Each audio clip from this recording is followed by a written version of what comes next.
واقعہ ہے کہ ایک دن ایک خاتون اپنی بغل میں ایک ماہ کا بچہ لیے ہوئے رسول خدا صلی اللہ علیہ وآلہ وسلم کی خدمت میں حاضر ہوئیں۔ رسول خدا کو دیکھتے ہی اس کے چہرے پر شکنیں پڑ گئیں۔ اس کے بغل میں جو بچہ تھا، اس نے کہا: اے رسول خدا صلی اللہ علیہ وآلہ وسلم، آپ پر سلام ہو، اے محمد بن عبداللہ، آپ پر سلام ہو۔ راوی کہتا ہے کہ بچے کی گفتگو سن کر اس کی ماں سخت ناراض ہوئی۔ رسول خدا صلی اللہ علیہ وآلہ وسلم نے اس بچے کو دیکھتے ہوئے فرمایا: تمہیں کیسے پتہ ہے کہ میں رسول خدا صلی اللہ علیہ وآلہ وسلم اور محمد بن عبداللہ ہوں؟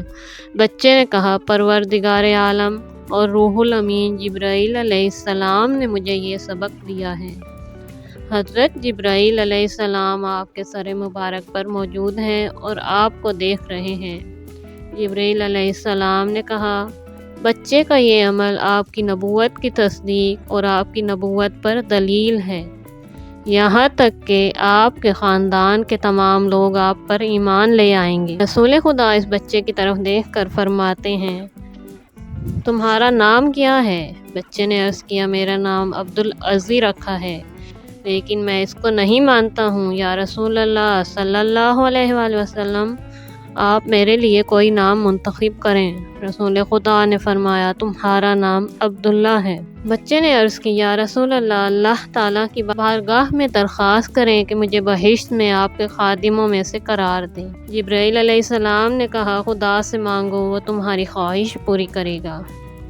اس بچے نے عرض کی: نیک اور خوش بخت ہے وہ شخص جو آپ پر ایمان لے آئے، اور شقی و بدبخت ہے وہ شخص جو آپ کو جھٹلائے۔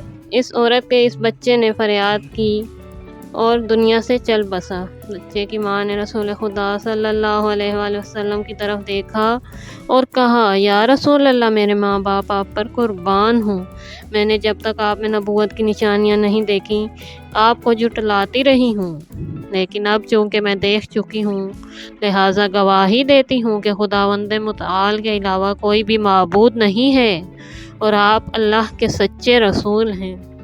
لیکن جو کچھ میں ہاتھ سے کھو چکی ہوں، مجھے اس کا بہت افسوس ہے۔ رسول خدا صلی اللہ علیہ وآلہ وسلم نے اس عورت سے فرمایا: تجھے مبارک ہو اس خدا کی قسم جس نے تیرے ایمان کو تیرے اندر الہام کیا ہے۔ میں دیکھ رہا ہوں کہ تیرا حنوط اور کفن فرشتوں کے ہمراہ ہے۔